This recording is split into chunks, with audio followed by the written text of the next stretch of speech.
खबरें तफसील से। मुल्क के सबसे बड़े दिफाई तंसीबात में से एक पंजाब के भटिंडा में मिलिट्री स्टेशन के अंदर आज हुई फायरिंग के नतीजे में फौज के 4 जवान शहीद हो गए हैं। फायरिंग के बाद हमलावर फरार हो गए। हमलावरों की तलाश जारी है। पुलिस का कहना है कि यह दहशतगर्दाना हमला था। पुलिस ने 2 नामालूम अफराद के खिलाफ केस दर्ज कर लिया है। इस दौरान फौज का कहना है कि 2 दिन पहले लापता हुए एक इंसास असॉल्ट राइफल और गोला बारूद भी बरामद कर लिया गया है। इसको लेकर शुबा है कि इस वाकये के लिए इसका इस्तेमाल किया गया होगा। फौज और पंजाब पुलिस मुश्तरका तौर पर इसकी जांच कर रही है। असॉल्ट राइफल की फॉरेंसिक जांच भी की जाएगी। फौज ने कहा है कि इस वाकये में अब तक किसी की पहचान या गिरफ्तारी नहीं हुई है। आर्मी चीफ मनोज पांडे ने वजीर दिफा राजनाथ सिंह को वाकये की तफसीलात से आगाह भी किया है।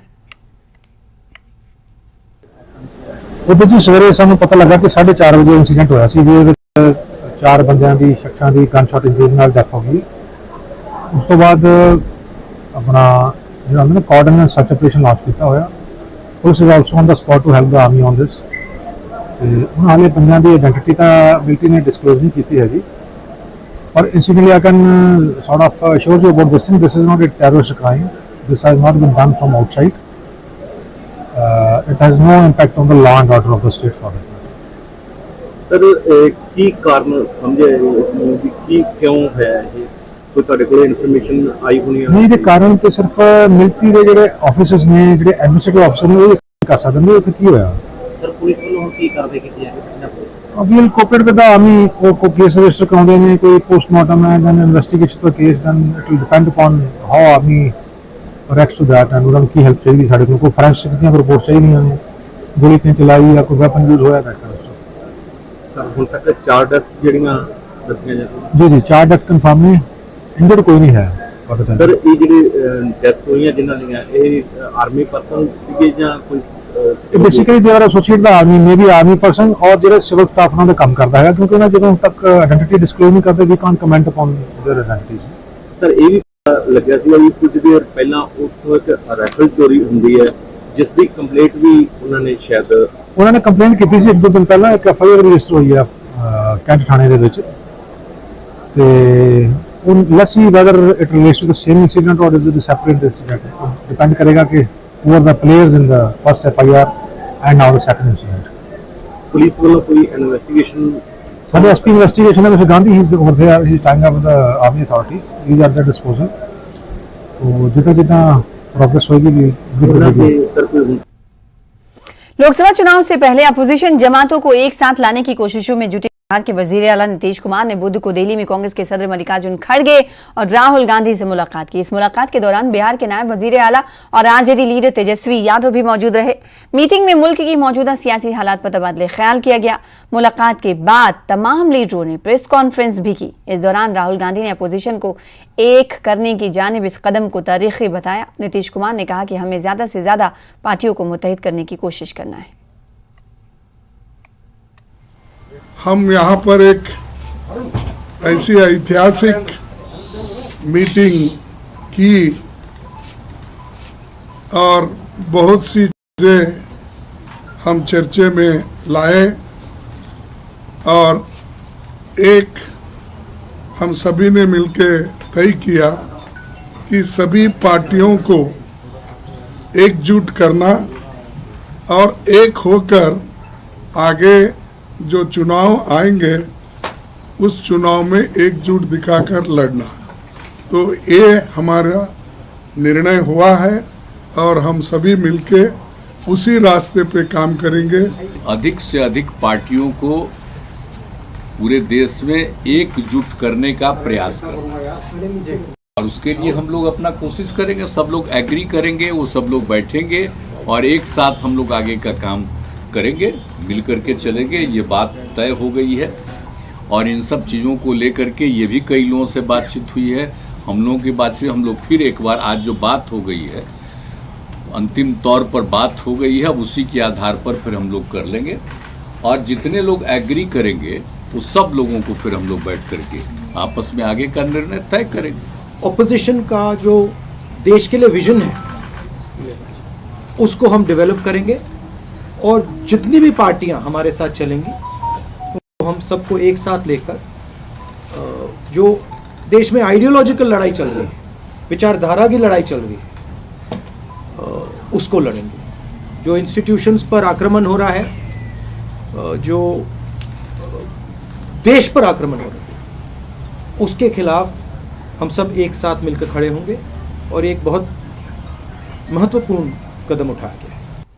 मध्य प्रदेश में असेंबली इंतखाबात के पेश नजर सूबे की सियासत में सीएम चेहरे को लेकर कांग्रेस और बीजेपी के दरमियान सियासी घमासान जारी है।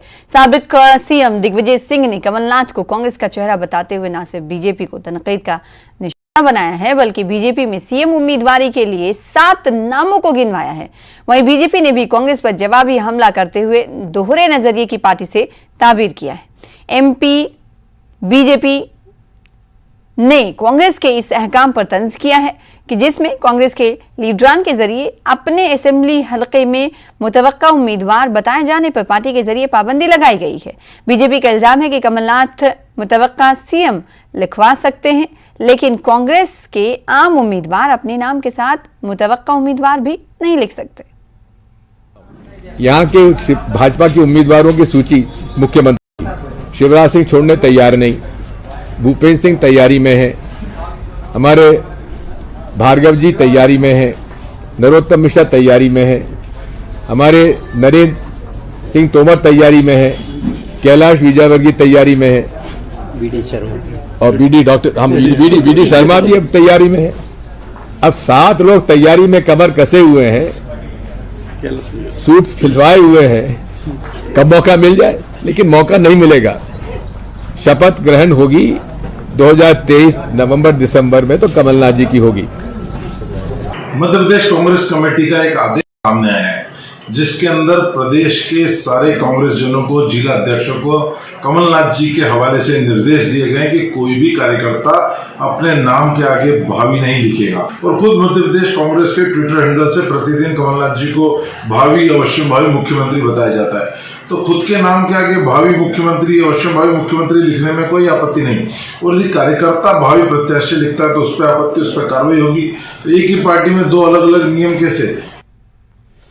खबर राजस्थान से है। राजस्थान कांग्रेस में जारी खींचतान के दरमियान राजस्थान के वजीर आला अशोक गहलोत का कहना है कि उनका हदफ फिलहाल महंगाई से राहत दिलाना है और अवाम की खिदमत करना है। अशोक गहलोत ने कहा कि उनका ध्यान लेफ्ट राइट पर नहीं जाता। वहीं बदनवानी पर बोलते हुए गहलोत ने कहा कि बदनवानी के खिलाफ सबसे ज्यादा कार्रवाई राजस्थान में हुई है। आपको बता दें कि कल सचिन पायलट की तरफ से 1 रोजा भूख हड़ताल बदनवानी के खिलाफ किया गया था। क्या कर रहा है हमें उससे कोई मतलब नहीं। हमें जनता का मैंडेट मिला था सेवा करने का, हमने कसर नहीं छोड़ी है, ये देश पूरा जानता है। अभी एआईसीसी ने जो ट्वीट किया है, पहली बार एक राज्य ने जो उपलब्धि हासिल की है स्कीमों की, वो राज्य स्कीमों का नेतृत्व प्रदान कर रहा है अन्य राज्यों को। कि शिक्षा और स्वास्थ्य 2 मेरी प्रायोरिटी है मुख्य रूप से।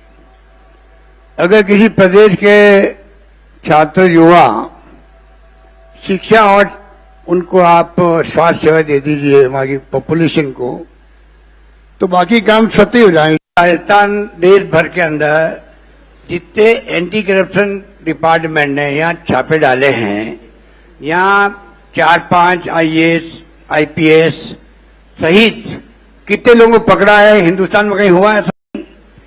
अगर आप ज्यादा छापे डालते हो तो जो नेगेटिव सोच वाले लोग हैं वो कहेंगे यहाँ बहुत करप्शन इसलिए छापे पड़ रहे हैं। इसका मतलब छापे डालो ही मत, आप तो करप्शन ही नहीं यहाँ पर। इसका मतलब मुल्क भर में कोरोना के मुस्बत केसेस की तादाद में मुसलसल इजाफा हो रहा है। गुज़िश्ता 24 घंटों के दौरान मुल्क भर में कोरोना के 7,830 ताज़ा मामले सामने आए हैं। कोरोना के एक्टिव मामले 40,000 के पार पहुंच गए हैं और इन्फेक्शन की शरह 3.65% रिकॉर्ड की गई है। मरकजी वज़ारत सेहत और ख़ानदानी बहबूद के मुताबिक मुल्क भर में गुज़िश्ता 24 घंटों में कोरोना से 16 अमवात हुई हैं, जबकि 4,692 अफराद कोविड इन्फेक्शन से सेहतियाब भी हुए हैं। हिंदुस्तान में कोविड एंडेमिक स्टेज की तरफ बढ़ रहा है, इसलिए कोरोना के केसों में अगले 10-12 दिनों में इजाफा दर्ज किया जा सकता है। इसके बाद केसों में कमी आएगी। वज़ारत सेहत के ज़राए ने इसकी जानकारी दी है।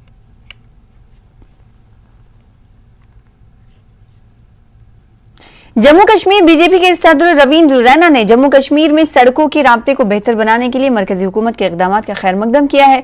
जम्मू में एक प्रेस कॉन्फ्रेंस से खिताब करते हुए रविंद्र रैना ने कहा कि बीजेपी की क़यादत वाली हुकूमतें हमेशा जम्मू कश्मीर में तरक्की के लिए कोशा रही हैं। उन्होंने कहा कि साबिक वजीर आजम बिहारी वाजपेयी ने PMGSY के तहत मुल्क के मुख्तलिफ हिस्सों में सड़कों के राब्ते को मजबूत करना शुरू किया था, जो मरकज में कांग्रेस के इक़्तिदार में आने के बाद रुक गया था। उन्होंने कहा कि मरकजी हुकूमत ने जम्मू कश्मीर में एक बार फिर मेगा रोड प्रोजेक्ट शुरू किए हैं, जिसके लिए जम्मू कश्मीर के लोग उनके शुक्रगुजार हैं।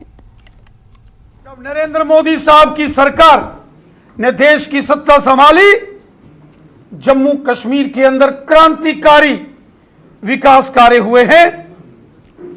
जम्मू कश्मीर विकास की राह पर बड़ी तेजी से आगे बढ़ रहा है और जिसके हम हृदय से अपने देश के यशस्वी प्रधानमंत्री श्रीमान नरेंद्र मोदी साहब का हृदय से धन्यवाद करते हैं।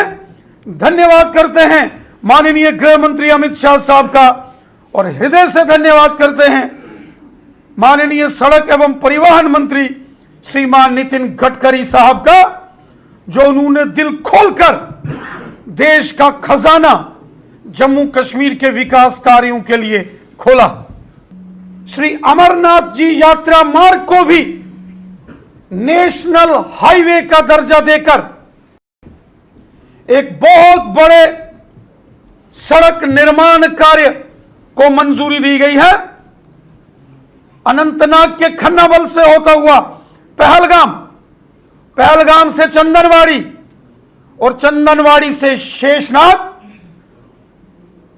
तक एक बहुत बड़े रोड का सड़क का निर्माण कार्य होगा, और फिर शेषनाग से पंचतरनी की ओर मार्ग में बहुत बड़ा टनल, उसकी घोषणा श्रीमान नितिन गडकरी साहब ने की है। और फिर ये मार्ग आके बालटाल में लगेगा और साथ ही साथ बालटाल से पवित्र श्री अमरनाथ जी की गुफा में रोपवे, जो गंडोला, उसकी मंजूरी और उसकी जो घोषणा की गई है, ये अपने आप में बहुत बड़े ऐतिहासिक निर्णय और ऐतिहासिक घोषणाएं माननीय केंद्रीय मंत्री श्रीमान नितिन गडकरी जी ने की हैं। ब्रेक के बाद एक बार फिर से आपका इस्तकबाल करते हैं। नोएडा में हजरत इमाम अली रज़ियल्लाहु तआला अन्हु की यौम शहादत के मौके पर मजलिस का इनेकाद किया गया। इमाम बारगाह में मौलाए कायनात के सैकड़ों अक़ीदतमंदों ने शिरकत की और हजरत इमाम अली की शहादत को याद किया।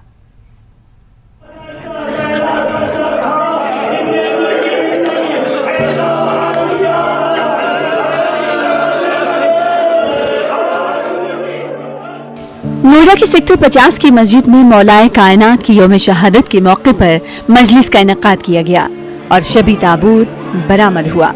मौलाए कायनात हजरत अली का गम मनाने वाले उनको याद कर रहे हैं और उनके पैगामात को आम कर रहे हैं। हजरत अली का जो जिंदगी है उसको पूरी तरह से इंसाफ पसंद जिंदगी थी। वो बहुत बड़े न्यायप्रिय आदमी थे और हमारे शियों के पहले इमाम थे। उनकी जो दौर था हुकूमत का, उसमें कोई भी गरीब जो था वो कभी भूखा नहीं रहा। उनका हुकूमत का अंदाज बिल्कुल अलग था। मजलिस में शिया आलम दीन ने कहा कि शेर यज़दा हजरत अली रज़ियल्लाहु तआला अन्हु की शहादत के बाद दीन खुदा की राह में कांटे बिछने लगे थे। मौलाए कायनात की जिंदगी से जुड़े किस्से सुन अकीदतमंद ज़ारो कतार रोते हुए नजर आए।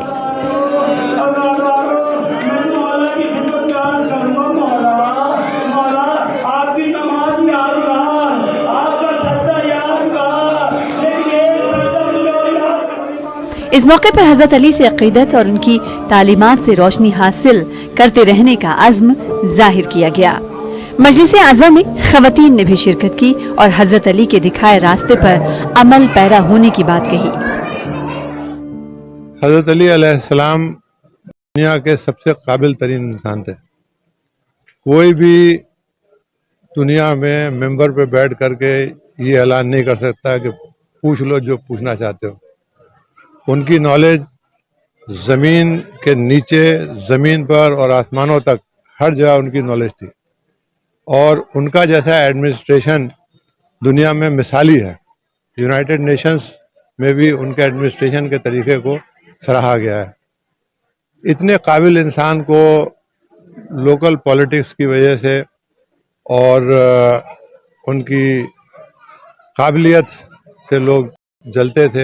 आज मौला अली इब्न अबी तालिब जो रसूलुल्लाह के चचाजाद भाई भी थे और उनकी बेटी के शौहर भी थे, यानी उनके दामाद भी थे, आज उनकी शहादत है।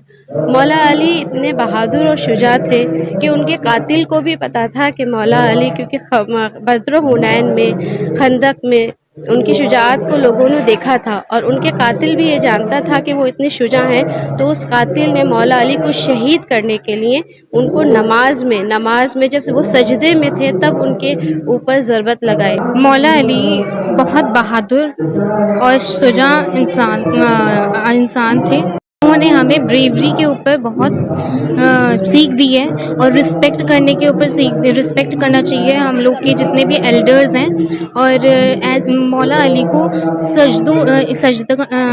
मौला अली को सजदे में कत्ल करा गया था, क्योंकि उनको कोई भी बैटल में नहीं कर सकता था, क्योंकि वो इतने बहादुर थे कि ना उनको उस टाइम कोई कत्ल कर सका, ना ता क़यामत तो कोई कत्ल कर सकता है, ना ही उनसे बहादुर कोई इंसान इस दुनिया में है, ना ता क़यामत रहेगा। मौलाए कायनात की यौम शहादत के मौके पर मुनक्किदा मजलिस अज़ा में सैकड़ों की तादाद में अक़ीदतमंदों ने शिरकत की। इस मौके पर नुहाखानी के साथ साथ सीना कोबी भी की गई।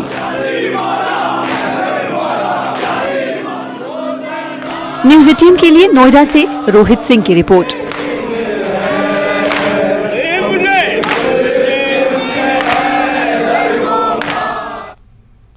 अमीरुल मोमिनीन हज़रत अली इब्ने अबी तालिब की यौम शहादत के मौके पर जम्मू कश्मीर अंजुमन शरई शियान के ज़ेर एहतमाम वादी भर में मजालिस अज़ा का एहतमाम किया गया। मरकज़ी इमाम बारगाह बडगाम में तिलावत कलाम के बाद दिन भर मजालिस और मसीह खानी का एहतमाम किया गया। मरकज़ी इमाम बाड़ा बडगाम में अमीरुल मोमिनीन की अदालत और मजलूमियत के हवाले से खिताब किया गया। अंजुमन शरई शियान के सदर आगा सैयद हसन अल-मौसूवी असफ़वी ने कहा कि अमीरुल मोमिनीन हज़रत अली मुर्तज़ा की शहादत एक शख्स या फ़र्द की नहीं, एक सोच, फ़िक्र और नज़रिए की शहादत है।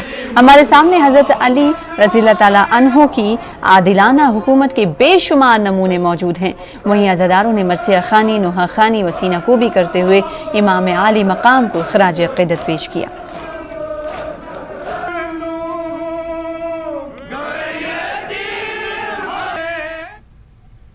तो हज़रत अली की यौम शहादत की मुनासिबत से जम्मू कश्मीर शिया एसोसिएशन के बैनर तले मरकज़ी इमाम बारगाह अहमदपुरा में मजलिस अज़ा बरामद हुई। इस मजलिस में शिया एसोसिएशन के जनरल सेक्रेटरी आबिद अंसारी, आगा सैयद मोहम्मद हुसैन और दीगर उलमा ने शिरकत की। मजलिस से आगा सैयद मोहम्मद हुसैन ने खिताब करके हज़रत इमाम अली की शहादत के फ़लसफ़े पर रोशनी डाली।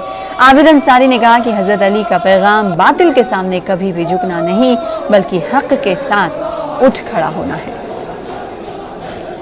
ये शहादत हमें इस बात की तलकीन करती है कि कभी भी किसी भी सूरत में बातिल के सामने झुकना नहीं, बातिल के सामने सर कट जाए लेकिन सीना तान के बातिल को उसके कैफरे किरदार तक पहुंचाना चाहिए।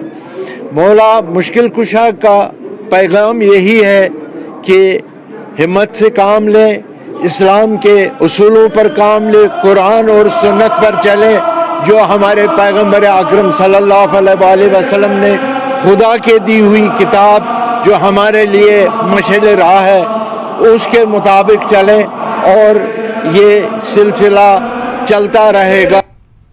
वहीं हज़रत अली की शहादत की मुनासिबत से बडगाम के मागाम में भी जुलूस अज़ा बरामद हुई। ये जुलूस आस्तानपुरा मागाम से बरामद हुआ और मरकज़ी इमाम बारगाह यागीपुरा में इख्तिताम पजीर हुआ। जुलूस से पहले इमाम बारगाह में ज़ाकिरीन ने मरसिया खानी की और काफ़ी तादाद में अज़ादारों ने शिरकत करके हज़रत इमाम अली की शहादत को याद किया और इन्हें ख़राज अक़ीदत पेश किया। इमाम बारगाह यागीपुरा में दिन भर मरसिया खानी हुई। उधर इमाम बारगाह बाबापुरा मागाम में भी मरसिया खानी हुई और हज़रत अली की शहादत को याद किया गया। के मुताबिक अली की हर बात सुनने के लायक है, लेकिन जो सबसे ज़्यादा सुनने के लायक है वो अली की खामोशी है। अली की बातें सुनने के लायक अब भी हैं और हमेशा रहेंगी। नेचुरल बलागा में जो रमूज़ हैं, जो तालीमात हैं, जो खुतबे हैं, उनको आज भी नहीं पढ़ा जाता है, नहीं उन पर अमल किया जाता है। ये सबसे बड़ा अलमिया है। दीगर अक़वाम ने नेचुरल बलागा पढ़ा, उन्होंने अपनी ज़बानों में इसका तर्जुमा करके इसका नाम सी ऑफ नॉलेज रखा है, इल्म का समंदर रखा है। वो इससे इस्तिफ़ादा करते हैं और मैं कहना ये चाहूँगा इसमें हर खुश को तर मौजूद है नेचुरल बलागा में। क्या गुलाम नबी आजाद 50 साल तक भूल गए कि गांधी खानदान और राहुल गांधी के ताल्लुकात अनडिजायरेबल बिजनेसमैन के साथ थे? अपनी पार्टी के सदर मोहम्मद अल्ताफ बुखारी ने न्यूज़ 18 से गुफ्तगू करते हुए कहा कि पंडितों की नकल मकानी पर आजाद के बयान में तजाद है। बुखारी ने कहा कि आजाद उस वक्त मरकज में थे और वो भी बराबर के जिम्मेदार हैं। बुखारी ने यह भी कहा कि ईदगाह में नमाज ईद के हवाले से उलझन से ये जाहिर होता है कि बीजेपी लीडर दरख्शां इंदिरापी और इंतजामिया के दरमियान तनाज़ा चल रहा है। जिला पुलवामा के कांग्रेस के सदर उमर जान कांग्रेस से छोड़ने के बाद जम्मू कश्मीर अपनी पार्टी में शामिल हुए। अपनी पार्टी के सदर मोहम्मद सईद अल्ताफ बुखारी हमारे साथ बात करने के लिए मौजूद हैं। बुखारी साहब, आपसे सबसे पहले मैं यही पूछना चाहूंगा कि जो आजाद साहब का कमेंट आया है राहुल गांधी को, एक बार फिर से उन्होंने निशाना बनाया और कहा कि अनडिजायरेबल बिजनेसमैन के साथ उनके भी और गांधी परिवार के भी ताल्लुकात रहे हैं। क्या कहना चाहेंगे इस हवाले से? क्या 50 साल के बाद आजाद साहब को वो डिजायरेबल कॉन्टैक्ट्स नजर आए? ये तो अब कहने की बातें होती हैं, मुझे पता नहीं है क्या है, किन के साथ हैं, लेकिन ये 50 साल जब वो वहां थे उस वक्त उनको अनडिजायरेबल नहीं लगते थे वो लोग। कैसे आप इसको देखते हैं, क्योंकि आज आजाद साहब कह रहे हैं कि कांग्रेस में जिसको रहना होगा उसको अपनी रीढ़ की हड्डी का ऑपरेशन करवाना पड़ेगा। वो मड स्लिंगिंग चल रही है। वो आजाद साहब खुद ही अपने आप को कॉन्ट्रडिक्ट कर रहे हैं। जो वो 40 साल हम लोगों को कहते थे हम तो छोटे थे, आज वो खुद ही अपने आप को कॉन्ट्रडिक्ट कर रहे हैं। काफी सारी चीजें अपनी बायोग्राफी में उन्होंने लिखी। यहाँ पंडित के पलायन पे भी उन्होंने लिखा था कि गवर्नर जो उस टाइम पे थे जगमोहन, वो रोक सकते थे उस पलायन को। उसके हवाले से क्या कहते हैं? मैं कहता हूँ आजाद साहब दिल्ली का हिस्सा थे हमेशा। अगर वो सच है तो फिर आजाद साहब भी रिस्पॉन्सिबल होंगे उतने ही। ईद नमाज के हवाले से बताइए। ईद नमाज बीजेपी दरख्शां इंदिरापी का कहना था कि इस बारी मौसम ठीक रहा तो ईद नमाज कराएंगे ईदगाह में, लेकिन अब बातें ऐसी। देखिए, सरकार बीजेपी की, उनकी ही चेयरमैन, अगर वो कहती है तो वही ऑर्डर चलना चाहिए मेरे हिसाब से। तो फिलहाल इसी के साथ इस बुलेटिन में इतना ही। मुझे दीजिए इजाजत। देखते रहिए न्यूज़ 18 जम्मू कश्मीर, लद्दाख, हिमाचल। आदाब।